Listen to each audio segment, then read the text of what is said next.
Hi, my name is Kristen Fay, Curatorial Research Assistant at the Petersen Automotive Museum.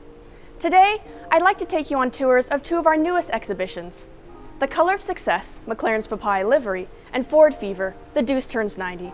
Let's get started.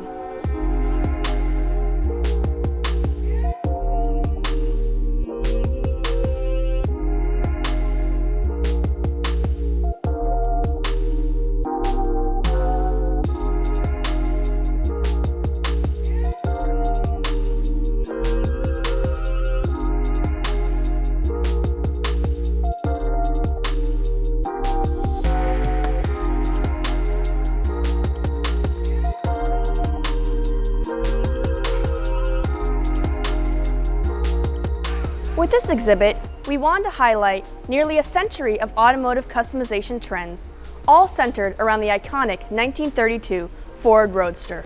Now, even before it became a hot rodding icon, the 1932 Ford was already a notable vehicle. It was actually the world's first popularly priced car to be powered by a V8 engine.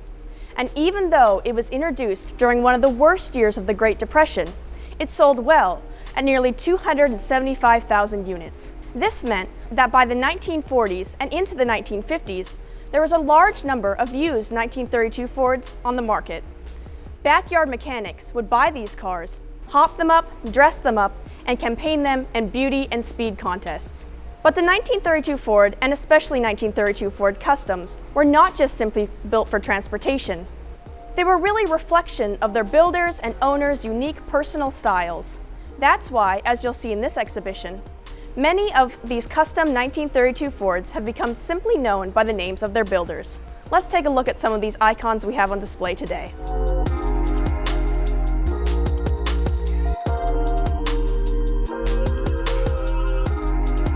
The first car we'll start off with here is the 1932 Ford Ray Brown Roadster. This car was first customized by Ray Brown when he was 17 years old at Eddie Mayer Engineering in Hollywood, California.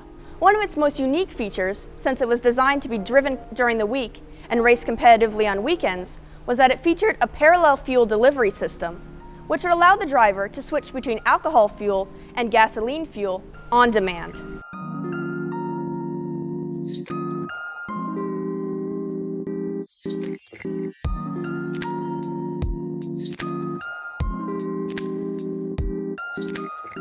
Here we have the iconic Doane Spencer Roadster. This car was first modified by Doane Spencer, who became a frequent contributor to Rod & Custom magazine in 1944.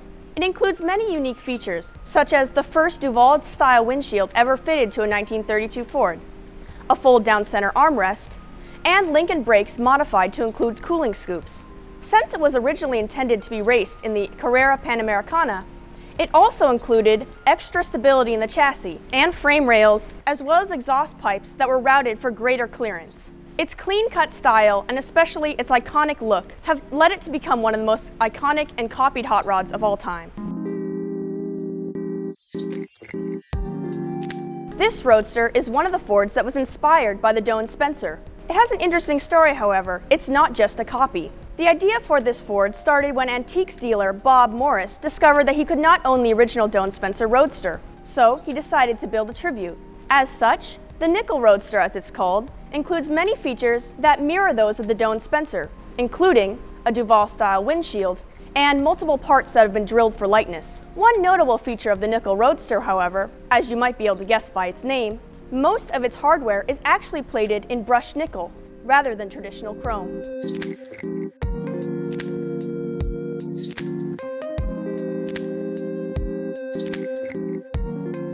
Now, while some Fords can be thought of as completed masterpieces, others are more like ever-evolving canvases.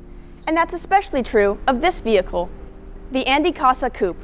Andy Casa began customizing this over a period of 11 years, and each year would show the car in a different configuration. One of these included a custom asymmetrical grille designed by George Barris, which is on display with the car here.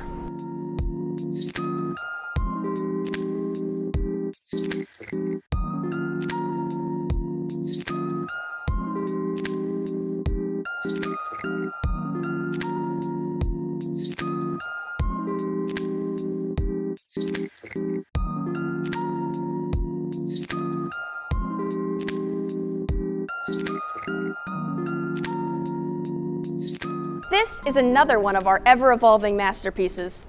This is the Doyle Gamel Coupe. This car was first customized in the late 1950s by an unknown owner. Its second owner, Dick Bergeron, would give the car an iconic chop top. Even though Bergeron would create this chop top using only a hacksaw, the proportions of this coupe have come to be known as some of the best in the hot rod world. Its next owner, Doyle Gamel, for which the Roadster is named, would finally have it repainted and pinstriped by hot rod legend Ed Roth. Now, competition, especially for beauty, is also an important part of the world of the 1932 Ford Custom. And this is especially true of these two vehicles here, which have both had the esteemed honor of having been granted the title of America's Most Beautiful Roadster. This car here, the 0032, was first designed by notable automotive designer Chip Foose while he was a student at the Art Center College of Design in 1989. It would originally come to life in a yellow form with a fully fendered design, while Foose was working for Boyd Coddington and would be called the Boydster II. After starting his own design studio in the late 1990s, Foose would later reacquire the car and restyle it to reflect more of his original vision. He would later sell the car to the Petersen, the proceeds of which he credits with allowing him to buy his own design studio in Huntington Beach. This car, also known as Orange Twist, was built by Ermi Immerso.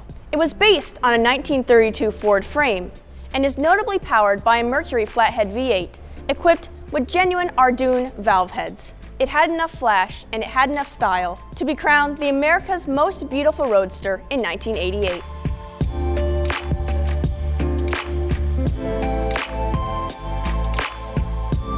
The 1932 Ford has become an iconic presence in American culture, so much so that it's often seen and recognized outside of the automotive world. Musicians have actually numbered among the model's most enthusiastic collectors and customizers, as is the case with this vehicle, which was commissioned by English rock and blues guitarist Eric Clapton and later built by iconic hot rod builder Roy Brizio.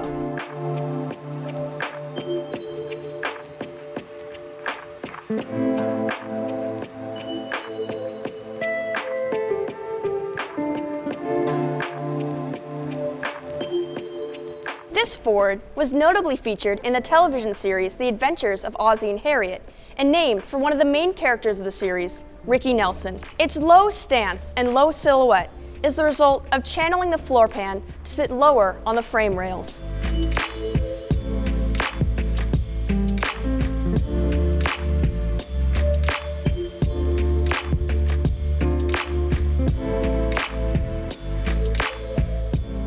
This Roadster here appeared in both the 2008 Iron Man and the 2010 Iron Man 2 films. It was given a traditional and classic look, and the red color of the Roadster in the films was said to have inspired the color scheme of Iron Man's suit.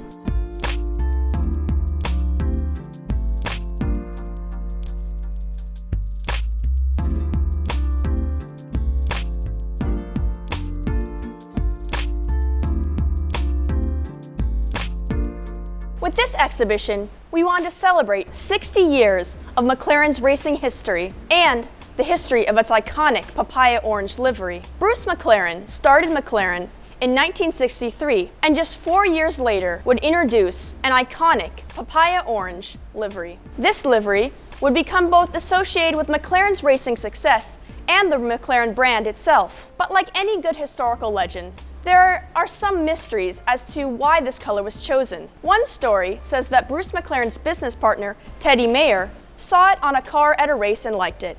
Another says that Mayer simply told a McLaren employee to go to the hardware store and buy the brightest shade of paint they could find. But one of the most popularly accepted theories is that McLaren chose the color because it would pop on color television, a technology that was developing rapidly alongside McLaren's own brand image at the time. McLaren would first introduce its iconic orange livery on its cars designed for the Canadian American Challenge Cup, also known as CanAm, in 1967. This racing series is also where orange would make its greatest impact as a symbol of McLaren's racing success. This car here is from a year after McLaren would first introduce its orange livery. This is the 1968 McLaren M8A. This car is a particularly notable vehicle. It was actually the first car in McLaren's M8 series of vehicles. Driven by drivers Bruce McLaren and Denny Holm, These cars would bring the McLaren factory team nearly 4 consecutive victories in the CanAm series. This car is notable in the fact that it was the first McLaren CanAm car to have a 7.0-liter engine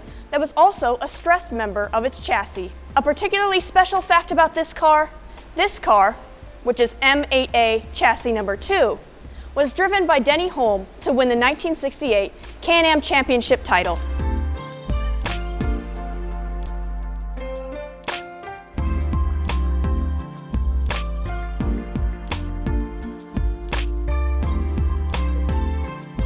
Now, in addition to McLaren's factory racers, we've also included in this exhibition some cars that illustrate Bruce McLaren's broader visions for his company. One of these was not just to be a racing car builder, but also a racing car supplier. This car is an example of that aspiration. This is the 1968 M4A.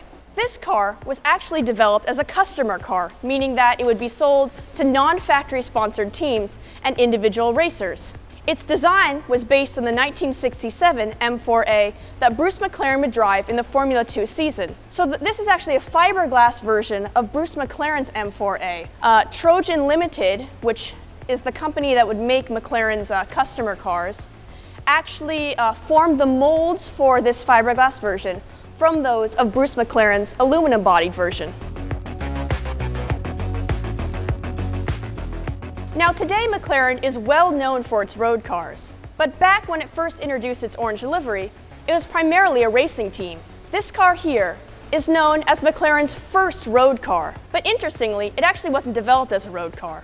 The M6 GT was initially designed for Group 4 endurance races like the 24-hour Le Mans. Unfortunately, FIA regulations changed right before McLaren could get it approved for competition. But instead of abandoning the project, Bruce McLaren decided to turn it into the fastest accelerating road car of its time.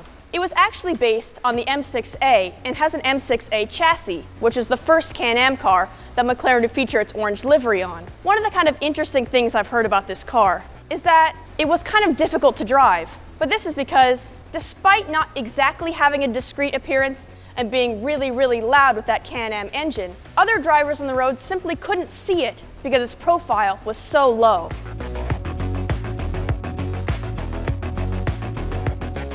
This next car is a 1969 M10A. It's another one of McLaren's customer cars, this time developed for lower division Formula 5000 racing. This car was also based on a Formula 1 design, which is a theme that you'll see kind of throughout the rest of the cars that I'll go through here today.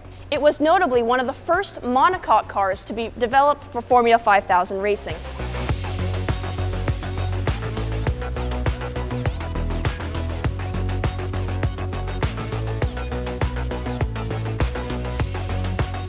McLaren's Formula 1 experience was particularly influential in the cars that they would develop for the Indianapolis 500, such as this car, the 1970 M15A, which is actually the first car that McLaren would develop for the Indianapolis 500. Its design borrowed from a Formula 1 design, which placed fuel tanks on either side of the vehicle, giving a uniquely bulbous profile. Now, a sort of fun fact about this car is it allows you to answer the question, what does McLaren have in common with nail polish? Well, the answer is actually printed on this car. It's Peter Revson. Peter Revson was a driver for McLaren. He was also of the Revlon Cosmetics family. Instead of going into the family business, he decided to become a race car driver and raced quite successfully for McLaren for a number of years.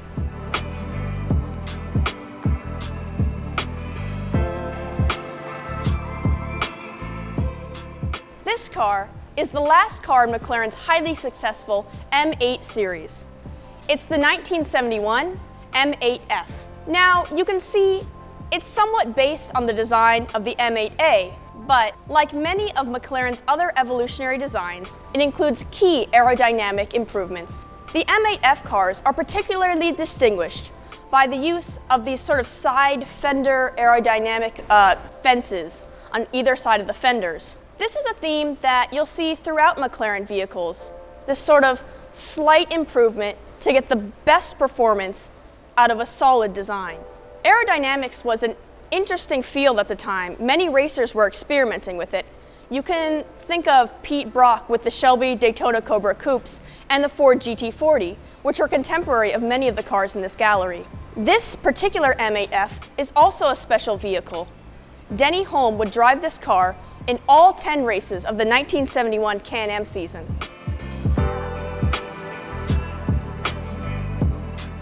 These next two vehicles are both developed from the design of the M8F. This car right here is the M20, which would actually be the last car that McLaren would develop for Can-Am racing. It borrows many of its design cues from the M8F, but notably features a wing along the front of the car. This is an M8FP. It was actually the customer version of the M8F that was sold to privateers and individual racers. As such, its design borrows many cues from the M8F.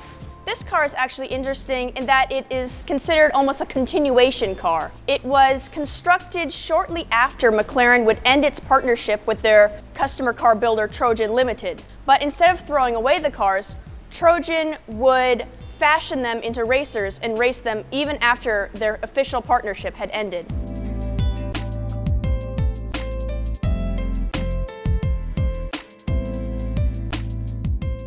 This is a particularly notable vehicle. It's the 1973 M16C. The M16 series was the second series that McLaren would develop for the Indianapolis 500. With this series, McLaren would again take the somewhat unconventional at the time approach of borrowing from its Formula One experience. This car actually would use a wedge shape taken from the Lotus Type 72 Formula One car. Now, even though this was seen as unconventional at the time, it was a highly successful design.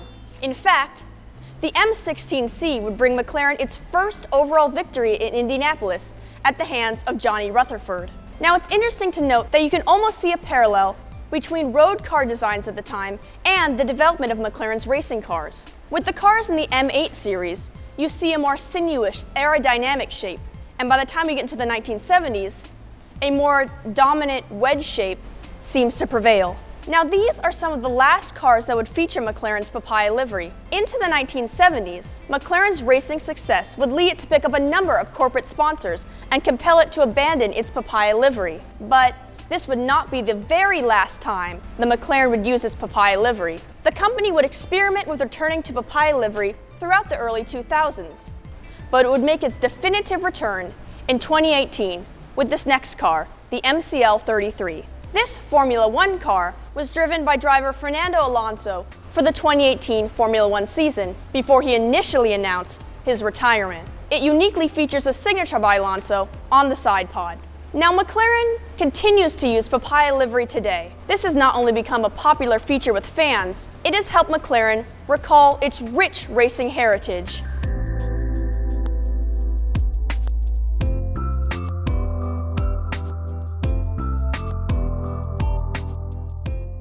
Thank you so much for joining me on my tour today. I hope you enjoyed learning about these iconic vehicles. We hope to see you soon here at the museum, where you can experience these beautiful and historical vehicles in person.